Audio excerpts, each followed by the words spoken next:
반갑습니다. 손승도 힐릭TV입니다. 오늘은 먹는 것이 곧 나다 라는 주제로 저속 노화 식단을 중심으로 방송을 시작하겠습니다. 잠깐, 지금 이 순간 거울을 한번 떠올려 보시겠습니까? 아침에 일어나 세면대 앞에 섰을 때 문득 낯선 얼굴과 눈이 마주친 적이 있으시지 않나요? 예전보다 깊어진 눈가의 주름, 어딘가 탁해진 피부톤, 그리고 아무것도 하지 않았는데도 느껴지는 묵직한 피로감. 그것이 당신을 불안하게 만들었을 겁니다. 혹시 이게 벌써 노화인가? 하고요. 오늘 이 시간 저는 여러분에게 한 가지 질문을 드리고 싶습니다. 노화는 정말 피할 수 없는 운명일까요?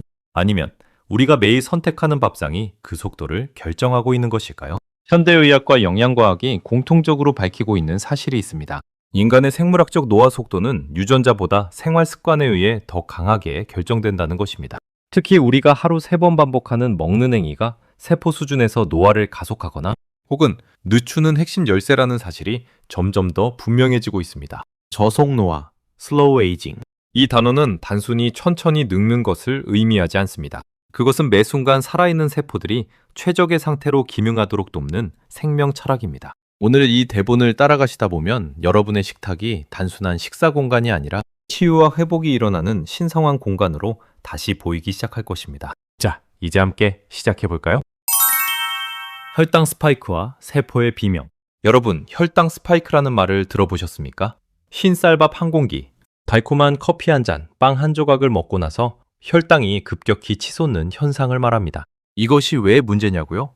혈당이 빠르게 오르면 우리 몸은 인슐린을 폭발적으로 분비하고 이 과정에서 당화라는 반응이 일어납니다. 당화란 포도당 분자가 단백질과 결합하여 세포 구조를 딱딱하게 굳혀버리는 현상입니다. 피부에 콜라겐이 당화되면 탄력을 잃고 주름이 깊어집니다. 혈관의 내벽이 당화되면 동맥경화가 빨라집니다. 뇌의 신경세포가 당화되면 인지 기능이 서서히 저하됩니다. 이것을 하나의 비유로 상상해 보겠습니다. 우리 몸의 세포들은 마치 도시의 시민들과 같습니다. 평화로운 도시에서는 각자 자기 역할을 하며 조화롭게 삽니다. 그런데 갑자기 설탕 폭탄이 도시에 떨어지면 어떻게 될까요? 소방관들이 사방으로 뛰어다니고 길은 막히고 건물은 손상됩니다. 매일 이 상황이 반복되는 도시는 결국 서서히 무너질 수밖에 없습니다. 우리가 의식하지 못한 채 반복하는 혈당 스파이크는 매일 우리 세포의 도시에 작은 폭탄을 투하하는 행위와 같습니다. 그렇다면 어떻게 해야 할까요? 첫째, 식사 순서를 바꾸십시오. 채소와 단백질을 먼저 먹고 탄수화물은 나중에 먹는 식사 순서요법은 혈당 상승 속도를 최대 40%까지 낮춰준다는 연구 결과가 있습니다. 둘째, 식후 10분 걷기입니다. 가벼운 보행만으로도 근육이 포도당을 직접 흡수하여 혈당 스파이크의 높이를 현저히 줄여줍니다. 셋째, 식사를 할 때 20번 이상 천천히 씹으십시오. 저작 활동 자체가 인크레틴 호르몬 분비를 촉진하여 혈당 조절에 도움을 줍니다. 이 세 가지만 꾸준히 실천해도 3개월 후 여러분의 피부 탄력이 달라지고 오후의 만성 피로감이 현저히 줄어드는 것을 경험하게 될 것입니다. 세포들이 비명을 그치고 조용히 제 역할을 하기 시작할 테니까요.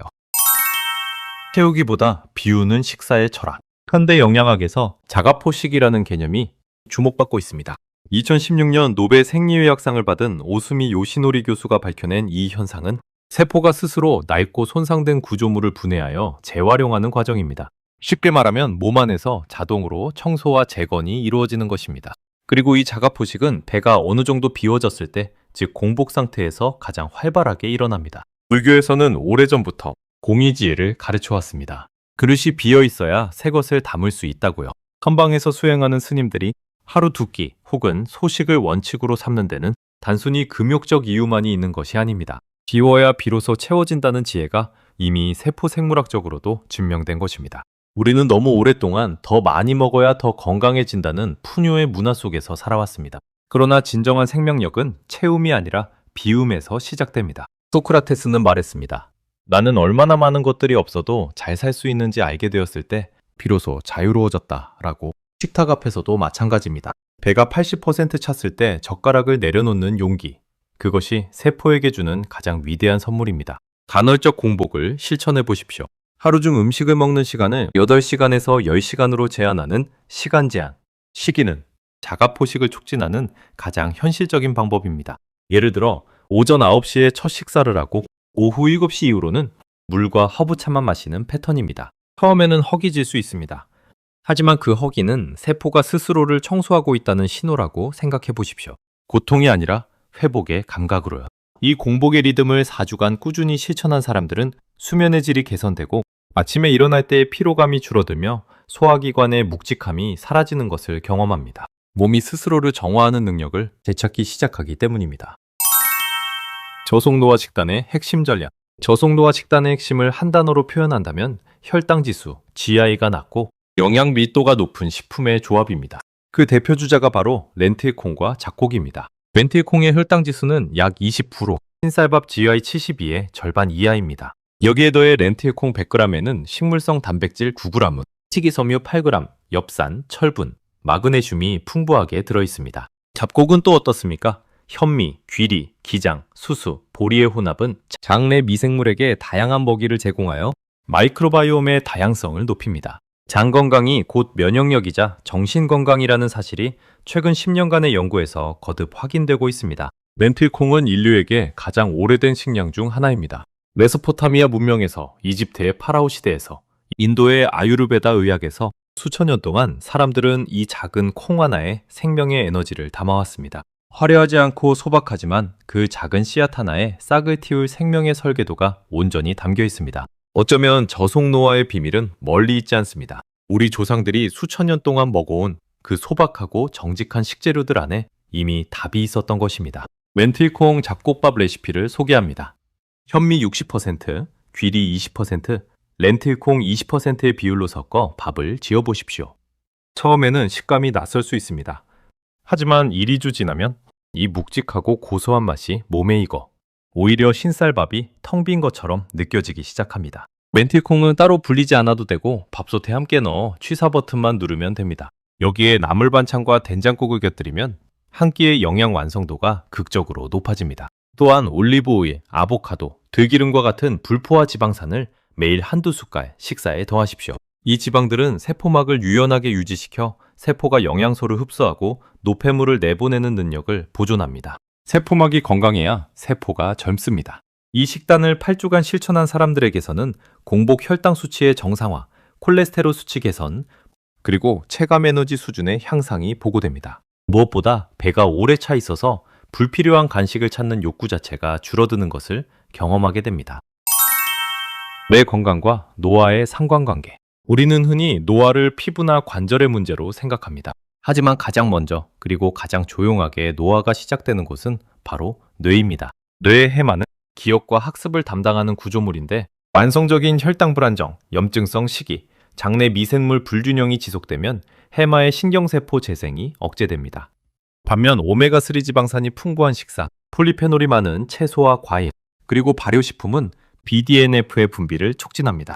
BDNF는 뇌의 비료와 같아서 새로운 신경세포의 성장을 돕고 기존 신경회로를 강화합니다. 신경과학자 리사 모스코니는 뇌는 당신이 먹는 것으로 만들어진다고 말했습니다. 우리가 오늘 선택하는 한 끼가 20년 후 노년의 기억력과 판단력을 결정한다는 뜻입니다. 당신의 노년을 상상해 보십시오. 사랑하는 손자의 이름을 기억하고 좋아하는 책의 한 구절을 떠올리며 오늘 아침 하늘의 색깔에 감동할 수 있는 맑고 살아있는 의식. 그것이 진정한 안티에이징 아닐까요? 뇌를 위한 저속 노화식품 3가지를 기억해 주십시오. 첫째, 연어, 고등어, 꽁치 같은 등푸른 생선을 주 2~3회 섭취하십시오. 오메가3가 뇌 신경막을 유연하게 유지합니다. 둘째, 블루베리, 아로니아, 포도와 같은 안토시아닌이 풍부한 베리류를 매일 한 줌씩 드십시오. 이 성분들은 뇌의 산화 스트레스를 줄이고 신경염증을 억제합니다. 셋째, 나토, 청국장, 된장김치와 같은 전통 발효식품을 매 식사에 조금씩 포함하십시오. 장내축을 통해 장의 건강이 직접 뇌의 기분과 인지 기능에 영향을 미칩니다. 이 식품들을 꾸준히 섭취하면 집중력이 향상되고 감정 기복이 줄어들며 오전에 머리가 맑은 상태가 더 오래 유지됩니다. 뇌가 최적의 연료를 공급받을 때 비로소 우리는 더 창의적으로 생각하고 더 깊이 사랑하고 더 충만하게 살 수 있습니다. 마음의 허기를 채우는 정서적 식사법. 우리는 때때로 배가 고프지 않은데도 먹습니다. 외롭거나 지치거나 불안할 때 냉장고 문을 열거나 달콤한 것을 찾습니다. 이를 정서적 식사라고 합니다. 이 행동의 배경에는 코르티솔, 스트레스 호르몬이 있습니다.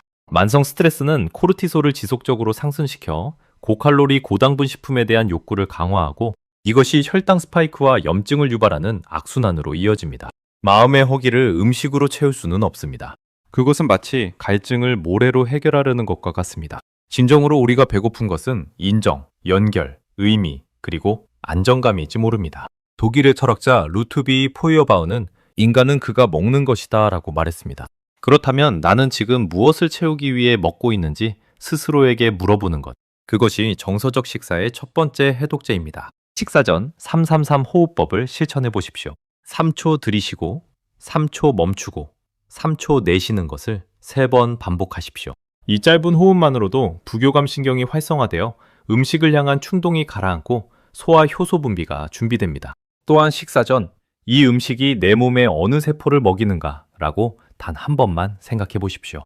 이 단순한 질문이 무의식적 폭식을 막고 음식에 대한 감사와 선택적 주의를 회복시켜줍니다. 정서적 식사 패턴을 인식하고 조절하기 시작하면 단순히 체중이 감소하는 것을 넘어 자기 자신과의 관계가 회복됩니다. 음식이 더 이상 감정의 도피처가 아니라 진정한 영양의 원천이 될 때 삶 전체의 질이 달라집니다. 양자역학적 관점에서의 세포 재생과 의식. 여기서 잠깐 조금 더 깊은 이야기를 해볼까요? 양자역학은 물질의 가장 작은 단위, 즉 입자 수준에서 세계가 어떻게 작동하는지를 연구하는 학문입니다. 물리학자들이 밝혀낸 놀라운 사실이 있습니다. 관찰자가 있느냐 없느냐에 따라 입자의 상태가 달라진다는 것입니다. 즉, 의식이 물질에 영향을 미친다는 뜻입니다. 이것을 우리의 세포에 적용해 볼 수 있을까요? 일본의 과학자 에모토 마사루는 물의 긍정적인 말과 부정적인 말을 들려주었을 때 결정 구조가 달라진다는 흥미로운 실험을 했습니다. 과학계에 논란이 있지만 이 실험이 시사하는 바는 의미심장합니다. 우리가 식사를 할 때 어떤 마음 상태로 먹느냐, 이 음식을 어떻게 바라보느냐가 소화와 흡수의 질에 영향을 미칠 수 있다는 것입니다. 심신의학 분야에서는 이미 입증된 사실이 있습니다. 스트레스 상태, 즉 교감신경이 활성화된 상태에서 식사를 하면 위산 분비가 줄고 장의 연동 운동이 느려지며 영양소의 흡수율이 떨어집니다. 반면 이완되고 감사한 마음 상태에서 식사를 하면 부교감 신경이 지배하여 소화효소 분비가 최적화됩니다. 즉, 같은 렌틸콩 잡곡밥을 먹더라도 감사하는 마음으로 천천히 먹을 때와 스마트폰을 보며 급하게 먹을 때 그 세포에 전달되는 메시지가 다릅니다. 음식의 분자 수준에서는 같을지 몰라도 우리 몸이 받아들이는 방식이 달라집니다. 이것이 양자적 관점에서 의식과 세포 재생의 연결고리입니다. 식사는 단순한 연료 주입이 아닙니다. 그것은 의식이 물질과 만나는 신성한 순간입니다. 오늘 당장 바꿔야 할 식탁의 3가지. 이제 마지막으로 지금 당장 실천할 수 있는 3가지를 함께 정리해 드리겠습니다. 첫 번째, 흰쌀밥을 렌틸콩 잡곡밥으로 바꾸십시오. 현미 60%, 귀리 20%, 렌틸콩 20%의 비율로 오늘 저녁 밥솥에 넣어보십시오. 렌틸콩은 따로 불릴 필요가 없습니다. 물의 양만 평소보다 조금 더 넣으시면 됩니다. 이 한 가지 변화만으로도 식후 혈당 곡선이 완만해지고 포만감이 2-3시간 더 오래 지속됩니다. 한 달만 지속하면 오후에 졸리고 집중력이 흐릿해지는 혈당 크래시가 사라지는 것을 체감하게 될 것입니다. 두 번째, 하루 한 줌의 견과류와 한 숟갈의 들기름을 더하십시오. 호두, 아몬드, 해바라기 씨 등 믹스, 견과류 한 줌 약 30g은 뇌와 심혈관에 이로운 불포화 지방산, 비타민 E, 폴리페놀을 동시에 공급합니다. 여기에 들기름 한 숟갈을 나물이나 된장국에 넣으면 식물성 오메가3 알파 리놀렌산이 체내에서 EPA, DHA로 일부 전환되어 뇌와 세포막 건강을 돕습니다. 이 작은 습관 하나가 10년 후 당신의 뇌 건강을 지키는 가장 조용하고 강력한 투자입니다. 세 번째, 식후 10분 산책을 습관으로 만드십시오. 거참할 필요가 없습니다. 밥을 먹고 나서 집 주변 한 바퀴 혹은 사무실 복도를 조용히 걷는 것만으로도 충분합니다. 근육이 수축하면 포도당을 인슐린 없이도 직접 흡수하는 그루트4 수용체가 활성화됩니다. 이것은 약 없이, 비용 없이 지금 당장 할 수 있는 가장 강력한 혈당 관리 전략입니다. 그리고 이 10분의 걸음은 단순히 혈당만 조절하는 게 아닙니다. 세로토닌이 분비되고 코르티솔이 내려가고 마음에 여백이 생깁니다. 그 여백 속에서 노화는 잠시 멈춥니다. 오늘 이 긴 여정을 끝까지 함께 해주셔서 진심으로 감사합니다. 저는 항상 이런 생각을 합니다. 우리가 매일 마주하는 밥상은 사실 하루 중 가장 철학적인 순간이라고요. 무엇을 선택하느냐는 단지 취향의 문제가 아니라 내가 앞으로 어떻게 살고 싶은가, 나의 세포들에게 어떤 메시지를 보내고 싶은가에 대한 가장 구체적인 대답입니다. 저속 노화는 드라마틱한 혁명이 아닙니다. 그것은 오늘 저녁 밥솥에 렌틸 콩을 한 줌 더 넣는 것, 식사 전 3번 깊게 숨을 쉬는 것, 밥을 먹고 나서 조용히 10분을 걷는 것. 이 작고 소박한 선택들이 켜켜이 쌓여 만들어지는 조용한 혁명입니다. 10년 후의 당신은 지금 이 순간의 선택을 기억하지 못할 것입니다. 그러나 당신의 세포들은 기억합니다. 오늘 당신이 건네준 따뜻한 한 숟갈의 정성을 서두르지 않고 천천히 씹어준 그 존중을, 몸을 위해 잠깐 멈춰선 그 사랑을요. 여러분의 밥상이 치유의 공간이 되기를, 그리고 그 치유가 오늘부터 조용히 시작되기를 손승도 힐링TV가 온 마음으로 응원합니다. 오늘도 당신의 세포들이 평화롭기를, 그리고 당신의 삶이 더디게 아름답게 익어가기를 바랍니다. 감사합니다.